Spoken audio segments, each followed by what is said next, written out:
The Grand Chamber of the Galactic Council buzzed with activity as representatives from over 300 alien species gathered for the vote. High Counselor Zix Forn, a tall blue-skinned being with 4 arms, stood at the central podium. His voice boomed through the massive hall. We will now vote on Resolution GC 7729 regarding the classification of humans from Sol 3. The chamber grew quiet. Delegates from across the galaxy pressed buttons on their consoles. A massive holographic display showed the numbers changing in real time. Ambassador John Miller watched with a calm face that hid his true feelings. He stood alone at the human podium, a middle-aged man with graying hair and a diplomatic uniform. 20 years of human efforts to join the galactic community as equals might end today. The voting slowed, then stopped. The final tally appeared on screens throughout the chamber. 298 in favor, 12 abstentions, and only 2 opposed. High Counselor Zix Forn struck his ceremonial gavel against the sound plate. The sharp tone echoed through the chamber. Resolution GC 7729 is approved, he announced. Let the record show that humans of Sol 3 are hereby classified as a Category 4 subordinate species. Murmurs of approval spread through the chamber. Many delegates nodded in satisfaction. As such, Zix Forn continued, humans will be subject to resource quotas and technological restrictions as outlined in the Galactic Charter, Section 47. Ambassador Miller stood straight, his face revealing nothing. Inside, he felt a mixture of anger and resignation. The Council had just declared his entire species to be second-class citizens of the galaxy. Does the human representative wish to make a statement? Zix Forn asked, almost as an afterthought. Miller stepped forward. The chamber quieted again, curious what the human would say. The Council has made its decision, he said simply. Earth will be informed. His restraint surprised many delegates who had expected protests or pleas. Instead, Miller gathered his data tablet, gave a formal bow to the Council, and turned to leave. Outside the chamber, Lieutenant Samantha Hayes waited. The young military attaché fell into step beside him as they walked down the long corridor. How bad was it? She asked quietly. Exactly as we expected, Miller replied. They voted to classify us as subordinate. Hayes frowned. After everything we shared with them.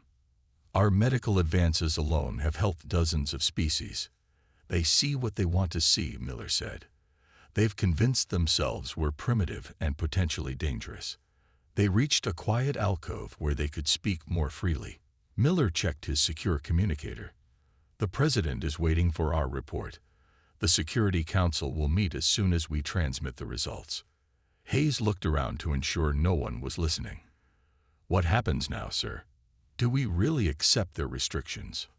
Miller's neutral expression changed slightly. For the first time since the vote, a small smile appeared on his face. No, Lieutenant, we don't. Hayes lowered her voice further. Operation Defiant Stand. Miller nodded. Phase 1 will begin immediately. The Council believes they're dealing with a compliant, developing species. They've never bothered to look beneath the surface. They have no idea what they've just done, do they, sir? Hayes asked. No, Lieutenant, they really don't. Miller's smile grew slightly wider. The President anticipated this. Our preparations have been in place for years. As they approached the human embassy ship in the docking bay, Miller looked back at the gleaming Council Tower reaching into the alien sky. Let them enjoy their victory for now, he said. By this time tomorrow, the galaxy will be a very different place. Hayes nodded, a determined look in her eyes. For Earth, sir. For Earth, Miller agreed. And for all the other species they've wrongly subordinated through the centuries.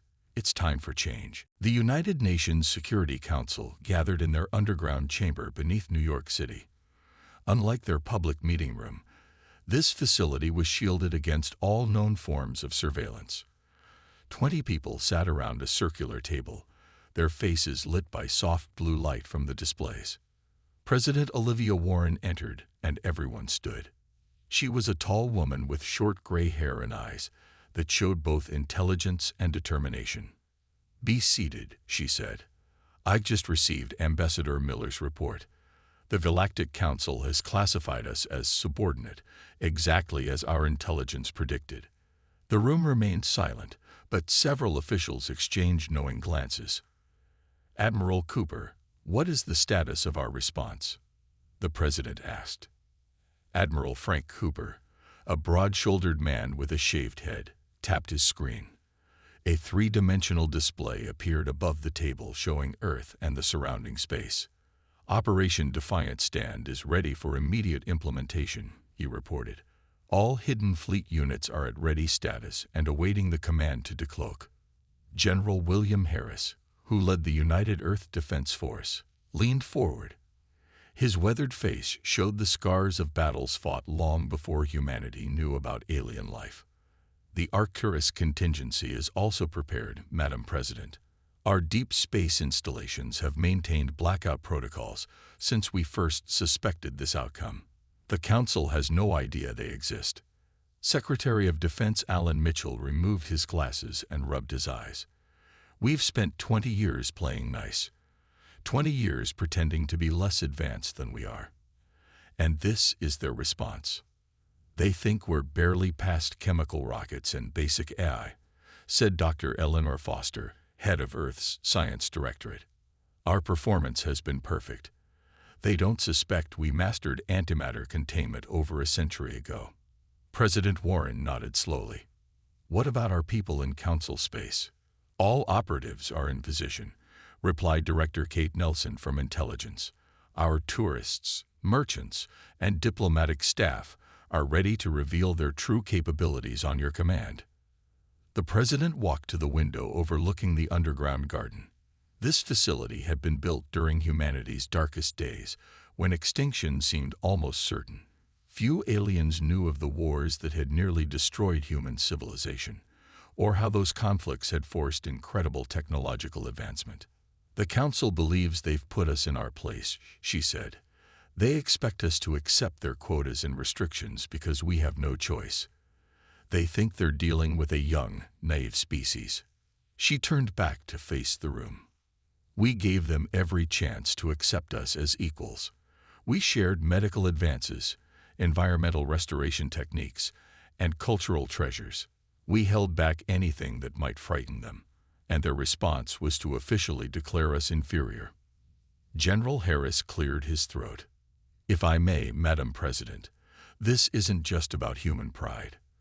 The Council has 15 other species classified as subordinate. Most are truly developing civilizations, but at least 3 have been deliberately kept down because they have resources or abilities the major powers want to control." President Warren nodded, "Which is why our response must be measured. We don't want to destroy the Council, just force a reconsideration of their hierarchy." She walked back to her seat and looked at each face around the table. "Begin Phase 1. Ambassador Miller is already preparing the Council for our demonstration. Lieutenant Hayes will coordinate the timing from their end." Admiral Cooper pressed his palm against a scanner. "Sending activation codes now. Within 1 hour, our ships will begin decloaking at strategic positions throughout Council space." And then, the President said with a slight smile, "the real negotiations can begin." As the officials left the room, Dr. Foster lingered behind with the President. "They never bothered to ask why a planet with our violent history achieved global peace so suddenly," Foster said quietly. "Some questions," the President replied, "are better left unasked." High Counselor Sixforn was enjoying the celebration dinner with other Council leaders. They sat in a private dining chamber atop the Council Tower, eating exotic foods from across the galaxy. A large window showed the glittering capital city below.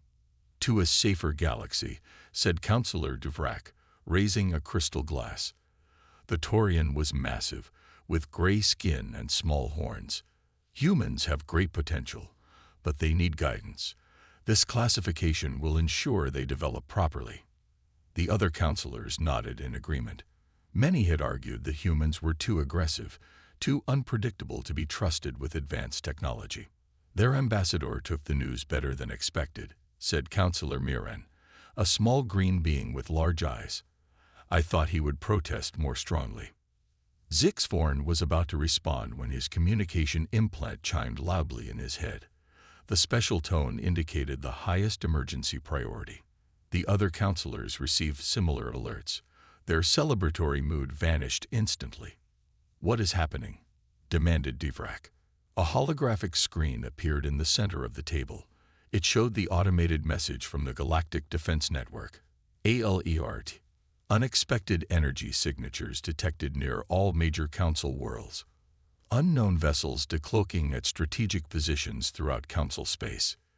Zixforn stood quickly. We must convene immediately. Minutes later, they rushed into the emergency session chamber.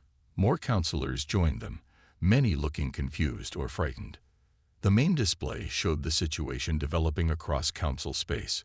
Hundreds of ships were appearing as if from nowhere. Then thousands. They appeared near every important council world, station, and facility. This is impossible, bellowed Counselor Divrak, pounding his fist on the table. Where did these ships come from? The defense minister, a tall insectoid, chittered anxiously. The ships match human design patterns, but they are far more advanced than anything we've seen from Earth. Their technological level was assessed at pre-FTL weaponry. Could they have stolen this technology? Asked Miran. Impossible, replied the science minister. These ships have consistent design elements. They were built by humans, over many years. The chamber doors slid open. Ambassador John Miller walked in calmly. The human was no longer wearing his simple diplomatic clothes. Instead, he wore a dark blue uniform with silver markings that no council member had seen before. The room fell silent as Miller approached the central area. He carried no weapons, yet many counselors shrank back. Counselors, he said in a polite voice, it seems we have some matters to discuss regarding your recent classification decision. What is the meaning of this? Demanded Zixforn. Are these your vessels surrounding our worlds? Miller nodded. They are Earth vessels, yes. Part of our defense fleet that we felt it was time to reveal. Defense fleet, sputtered Divrak. Your species claimed to have only 20 interstellar ships. We claimed nothing of the sort, Miller replied calmly. You observed 20 ships and assumed that was our total fleet. We never corrected your assumption. A new alert sounded. The defense minister looked at his display with horror. The human ships are scanning our defense systems. They're mapping everything. Miller smiled slightly. Just getting proper readings. Don't worry. We have no intention of attacking. This is merely a demonstration. A demonstration of what? Asked Zixforn, his voice lower now. That your assessment of humanity was flawed, Miller said. Deeply flawed. And that your decision to classify us as subordinate was perhaps the most significant diplomatic mistake the Council has made in centuries. The main screen changed to show a human woman in a similar uniform to Miller's. She sat in what was clearly a ship's command center. This is Admiral Lisa Rues of the Earth vessel Defiance, she announced.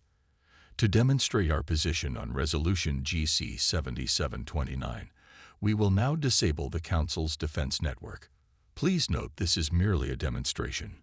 Before anyone could respond, every defense system in the Council capital went dark. The Council's emergency alert systems blared across all frequencies as defense grids failed planet by planet. Councilors watched in stunned silence as their supposedly impenetrable security networks shut down with perfect coordination. What have you done? Whispered Zixforn, his blue skin paling to a sickly gray. Ambassador Miller stood calmly at the center of the chamber. As Admiral Rues explained, this is a demonstration. Your systems will come back online in exactly 1 hour, completely undamaged. On screens around the chamber, reports flooded in from across Council space. The pattern was the same everywhere. Human ships appearing, defense systems going offline, and then something even more shocking. On the mining world of Kelmar 7, Resource Administrator Jack's tool sent urgent footage. The human workers, those simple laborers who had accepted the lowest jobs, were suddenly revealing hidden technology. Within minutes, they had taken control of the entire operation. The humans in the residential sector, reported a security chief from Centauri Station. They're not tourists. They've revealed themselves as trained operatives. Similar scenes played out across Council territory. Human merchant vessels transformed into heavily armed warships. Human embassies unveiled defense systems that could resist orbital bombardment. Human research outposts displayed technology far beyond what the Council had believed possible. For 20 years, Miller explained as the reports continued, we've maintained a careful facade. We've shown you outdated technology. We've pretended to struggle with concepts we mastered centuries ago. From a major trading hub came footage of a human woman named Susan Bradley, known as a simple shop owner, now clearly directing a sophisticated operation as her store transformed into a command center. Why? Asked Councillor Miran, her large eyes blinking rapidly. Why deceive us for so long? Caution, Miller replied simply. When we detected your scout ships approaching our system 2 decades ago, we had just unified after surviving 3 near-extinction conflicts. Our history made us wary. The Council's military advisor rushed into the chamber with more reports. Human operatives have taken control of 17 strategic locations. Their ships have deployed some kind of energy field around our main fleet at Dorsus Prime. Admiral Rues appeared on screen again. We've temporarily contained your battle groups as a precaution. No weapons have been fired. No lives have been threatened. Miller nodded, which is more than we can say for how some of your member species have treated others classified as subordinate. On another screen, Captain Nancy Powell reported from the Earth ship Vigilant. Council monitoring stations near the Centauri border have been neutralized. These were the facilities preparing to enforce the resource quotas against Earth. No casualties to report. You've been planning this response all along, said Zixborn. You anticipated our vote. We prepared for all possibilities, Miller corrected. We hoped for acceptance as equals, but readied ourselves for rejection. The science minister's mandibles clicked nervously as he studied new data. Their technology. These energy signatures suggest capabilities we haven't achieved. How is this possible from such a young species? Miller's expression darkened slightly. Our conflicts drove innovation. When survival is at stake, progress accelerates. The wars that nearly destroyed us also pushed us forward technologically. What do you want? Asked Councillor Devrac, his earlier arrogance replaced with concern. What we've always wanted, Miller said. Equal standing in the galactic community. And a serious review of how the Council treats all species it has deemed subordinate. As he spoke, displays showed human ships maintaining position near every critical Council facility. They made no aggressive moves, but their message was clear. We propose negotiations, Miller continued, not as a subordinate species begging for reconsideration, but as equals offering a choice. The Council can adapt to a new reality, or Earth can chart its own path in the galaxy. The emergency Council session stretched into its 3rd hour. The initial panic had settled into a tense calm as Ambassador Miller continued explaining humanity's hidden history. When we first detected your scout ships approaching our system 2 decades ago, Miller said, humanity had just survived our 3rd global conflict. We had unified not through peaceful evolution like many of your species, but through fire and blood. Miller gestured, and holographic images appeared around the chamber. They showed Earth technologies the Council had never seen before, massive antimatter reactors powering entire continents, terraforming systems that could transform dead worlds in months, and weapons platforms that could destabilize stars. We chose peace, Miller emphasized. We studied your Galactic Council from afar and decided to join your community rather than remain isolated. But we kept our true capabilities hidden because we wanted to be accepted for who we are, not feared for what we could do. Councillor Miran leaned forward, her large eyes reflecting the holographic displays. "If you possess such technology, why have you lived under our restrictions for 20 years? You could have demanded equal standing immediately." "We wanted to understand you first," Miller replied. "To learn your customs, study your laws, and see how species truly interact within the Council." On a side screen, Captain Nancy Powell reported from the Earth ship Vigilant near the Centauri border. The human officer stood on her bridge, crew members working efficiently behind her. "We've secured all Council monitoring stations in this sector," she reported. "Their data on Earth's resource usage has been corrected to show our actual consumption levels, which are well below even what was permitted. No Council personnel have been harmed." The defense minister checked his systems. "She's telling the truth. No casualties reported anywhere. They've simply neutralized our ability to enforce the restrictions." Miller nodded. "We have no interest in causing harm." Earth unified after learning the terrible cost of conflict. "You claim to be peaceful," said Devrak, "yet you surround our worlds with warships and take over our facilities." "A necessary demonstration," Miller replied calmly. "Would you have believed us otherwise? Would you have taken us seriously if we had simply protested your vote with words alone?" ZX-Warren studied the human with new respect. "You've hidden among us. For 20 years, you've been watching us." "Learning from you," Miller corrected. "And yes, preparing for this possibility." A new display showed human operatives across Council space revealing their true roles.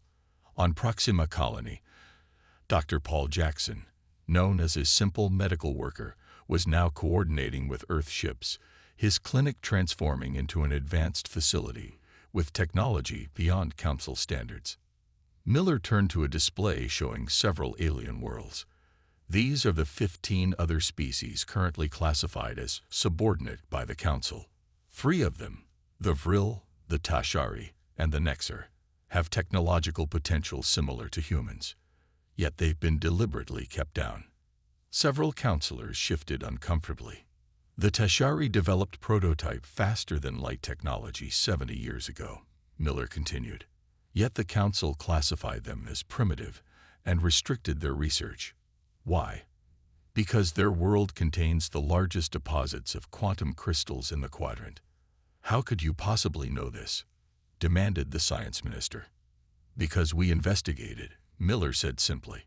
"While pretending to be a developing species ourselves, we studied Council records and observed how you treat others."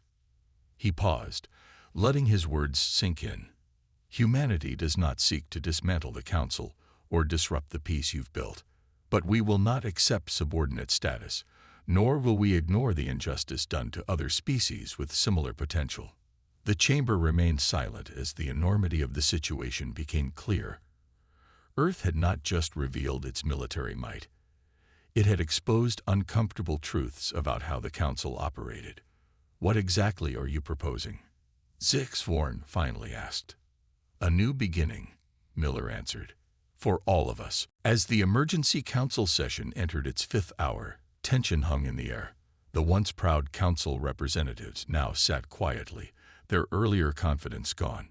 Ambassador Miller stood at the center of the chamber, ready to present Earth's terms. "We propose an alternative to Resolution GC 7729, Miller stated. His voice remained calm and measured, showing neither anger nor triumph. The main display changed to show a new document. It was titled Proposal for Revised Species Classification System. "Earth does not seek dominion over the Council," Miller continued. "We recognize the value of the peaceful order you've established across thousands of worlds. However, we will not accept subordinate status." Colonel Daniel White stepped forward. The tall, dark-skinned officer had been quietly observing from the side of the chamber. He had been introduced as Earth's military liaison, but many councilors now realize he was likely much more important. "Our terms are straightforward," White explained. "First, the immediate rescinding of Resolution GC 7729. Second, full membership status for Earth in the Council with all associated rights. Third, a comprehensive review of all species currently classified as subordinate to determine if they too have been unfairly restricted. The science minister examined the proposal on his personal screen. This would fundamentally alter how the council has operated for over 600 years. Yes, Miller agreed simply. It would. You're asking us to admit we were wrong, said Devrak. To acknowledge that we misjudged not only humans, but potentially other species as well. We're asking you to correct a mistake, Miller replied. One that benefits all parties. Counselor Mirren's translator struggled to convey her emotional tone. You have hidden among us for 20 years. You have placed operatives throughout our territory. You have studied our weaknesses. How can we trust you now? Miller considered the question carefully. If domination were our goal, this conversation wouldn't be happening. We would have simply taken what we wanted. Instead, we're here, talking, seeking a peaceful resolution. On the main screen, reports continued to come in from across council space. Human ships maintained their positions, but had made no aggressive moves. The council defense systems were beginning to come back online as promised, proving that the disruption had indeed been temporary. And if we refuse your terms? High Counselor Sixborn asked. His voice was quieter than before, but still carried authority. Then Earth will withdraw from the council, Miller said. We won't attack. We won't dismantle your organization. We will simply opt out of your regulations. Our ships will protect our interests. Our technology will continue to advance. And those species who wish to trade and ally with us directly will do so, outside council oversight. The room fell silent as the council members considered the implications. A significant portion of galactic commerce already flowed through human merchants. Several developing worlds had come to rely on human medical assistance. I don't believe that outcome would be in anyone's best interest, Miller added. The trade minister, who had been silent until now, spoke up. The economic disruption would be severe. Many worlds depend on resources that pass through human space. And the 3 border conflicts currently under council mediation would likely flare up without human peacekeepers, added the diplomatic affairs director. Zixworn studied the proposal again. You've put us in a difficult position, Ambassador Miller.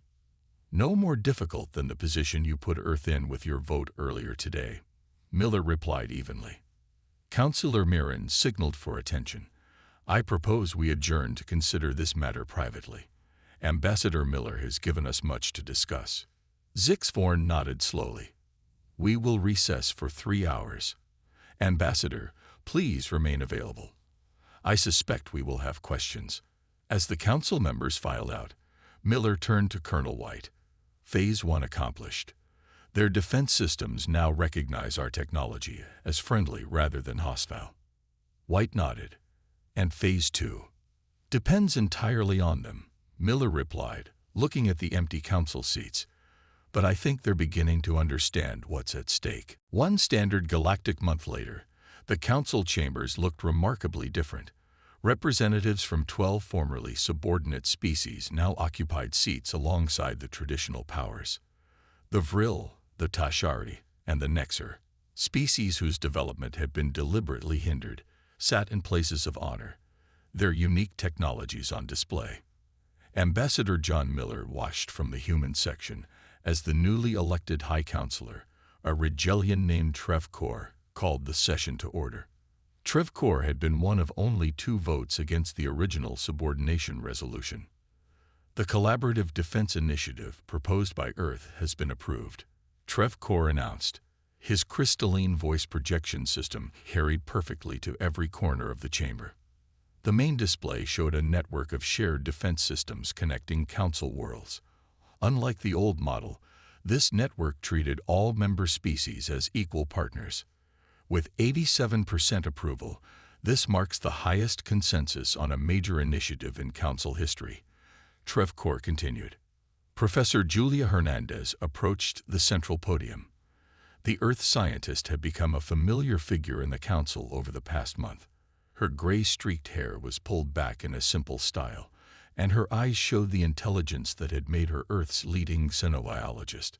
Today we present the first Joint Human Council research project, she announced. A holographic model appeared, showing complex molecular structures. This medical technology can extend the lifespan of most council species by 20 to 30%. Murmurs of amazement spread through the chamber. Such technology would transform countless lives across the galaxy. We developed this 60 years ago, Hernandez explained. Now we're happy to share it with all council species, with no restrictions. After the session ended, John Miller returned to his private quarters in the human embassy. The room was simple but comfortable, with a large window overlooking the capital city. Lieutenant Samantha Hayes and Commander Eric Wilson waited for him. Another productive day, Miller said, removing his formal jacket. The transition is proceeding faster than expected. Commander Wilson, Earth's security chief, studied reports on his tablet. They're still afraid of us. I can see it in their body language. The military representatives especially. Fear will fade, Miller replied, pouring water from a carafe. What matters is respect. For the first time, they see us as we truly are. Lieutenant Hayes checked her communication device. The latest intelligence suggests some of the more militant council members believe we planned this all along. They think we intentionally baited them into declaring us subordinate. Miller smiled faintly. Let them wonder. The important thing is that humanity has taken its rightful place, not as conquerors, not as subordinates, but as equals with a unique perspective. On his personal screen, Miller reviewed updates from Earth. President Warren had addressed the United Nations that morning, announcing the successful integration of human technology with council systems. Global celebrations marked the end of what many called the long deception. Admiral Cooper reports the last hidden fleet units have been officially registered with Council Defense. Hayes noted, "Our full capabilities are now on record."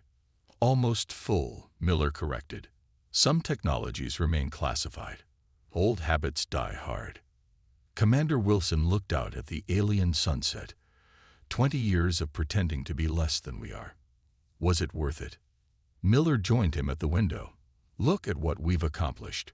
Not just for Earth, but for a dozen other species now freed from restrictions. We've changed the very foundation of how the Council operates. Without firing a shot, Hayes added. That was always the goal, Miller said, to prove we had moved beyond our violent past.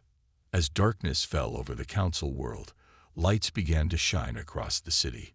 Human citizens, no longer pretending to be simple merchants or laborers, walked freely among members of hundreds of alien species. Miller watched the peaceful scene and reflected that the Council's greatest mistake hadn't been underestimating human technology. It had been underestimating human patience. For a species that survived its own violent tendencies, he murmured, waiting 20 years to reveal our true nature was nothing at all. Hayes nodded. And now? Now, Miller said, the real work begins. Building something better together. 5 years after Earth's dramatic revelation to the Galactic Council, a celebration was underway.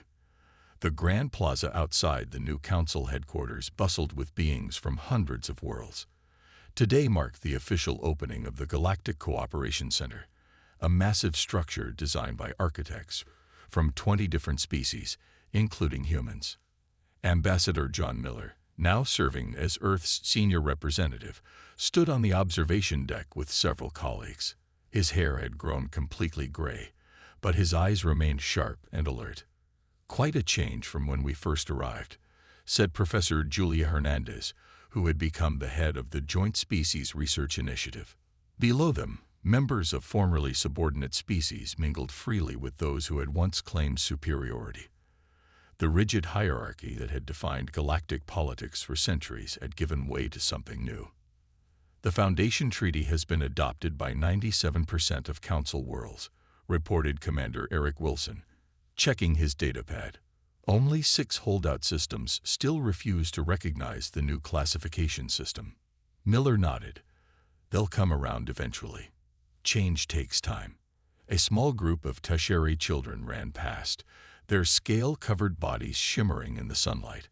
5 years ago, they would have been restricted to designated areas. Now they played freely alongside the offspring of other species.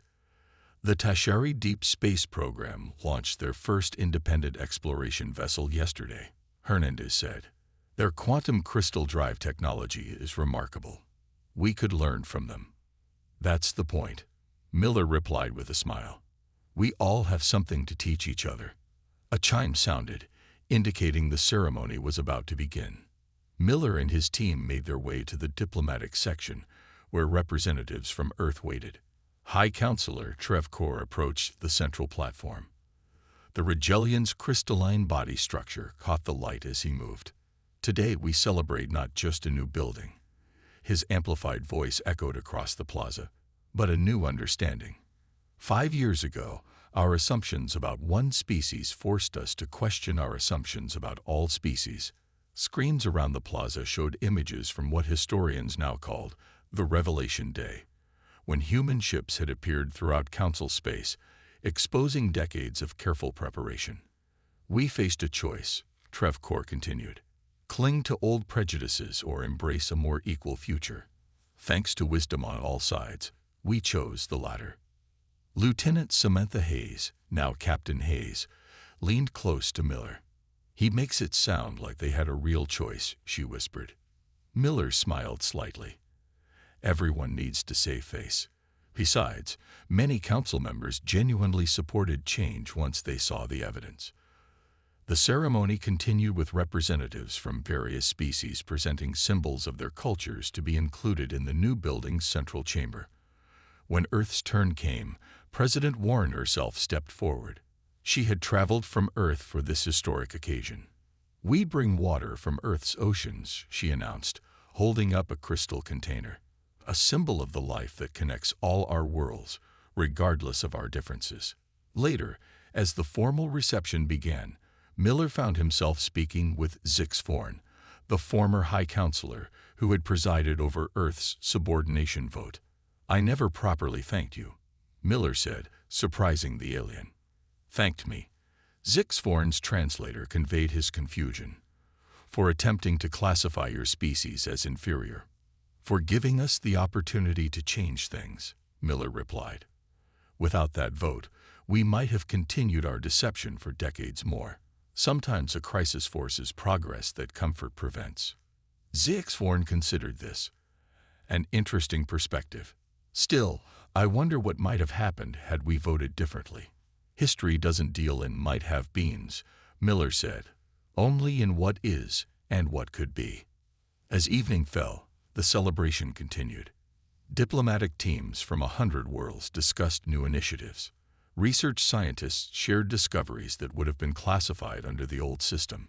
Military officers from formerly hostile species planned joint training exercises. Standing alone for a moment, Miller looked up at the stars visible through the transparent ceiling. Somewhere out there, beyond explored space, new civilizations waited to be discovered. The next ones we find, he promised silently, will never know subordination.